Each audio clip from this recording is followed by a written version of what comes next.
சனி பகவானை வலுப்படுத்தணும் அப்படின்னா அம்மாட்ட ரொம்ப பாசமாக இருக்கணும். ஏன்னா சனி பகவானுக்கு அவங்களுடைய அம்மாவான சாயாதேவியை ரொம்ப பிடிக்கும். சூரியனாரால் ஒதுக்கப்பட்ட 2 பேரும் தான் சனி பகவானும் அவருடைய அம்மாவும். அதனால தான் அவருக்கு ஒரு தாழ்வு மனப்பான்மையே ஏற்பட்டுச்சு. இது வந்து புராணங்கள் சொல்லுது. ஆனாலும் இது எப்படி உங்களுக்கு ரியல் லைஃப்பில் ஜாதகத்தில் இது மேட்ச் ஆகுதுன்னு நீங்கள் பார்த்தீங்கன்னா, சந்திரன் மாத்ருகாரகன் சனியோட சேரும்போது ரொம்ப பாதிக்கப்படுவார்.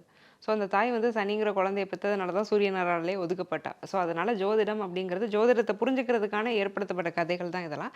ஸோ அப்பா அம்மா மேலே ரொம்ப பாசமாக இருந்துக்கிறது, ஒரு பெண்ணை மதிக்கிறது, ஒரு ஆணையுமே மதிக்கணும். ஸோ ஒருத்தருக்கான அடிப்படையான ஒரு மதிப்பு அப்படிங்கிறத கொடுத்துடணும். அதே மாதிரி ஒரு தப்பான பார்வை அடுத்தவங்கள பார்க்கக்கூடாது. ஸோ ஒரு மோசமான ஒரு ஏளனமாக பார்க்குறது இதெல்லாம் பண்ணாமல் இருந்துக்கிறது நல்லது. தலைக்கு எண்ணெய் வச்சு குளிக்கிறது ரொம்ப நல்லது. சனிக்கிழமை எண்ணெய் வச்சு குளிக்கணும் நல்லெண்ணெய். சனிக்கிழமை ஆயுர்வேதமே வாத நாள்னு தான் சொல்லுது. ஸோ வாத நோய்களுக்கு காரகமான கிரகம் சனி.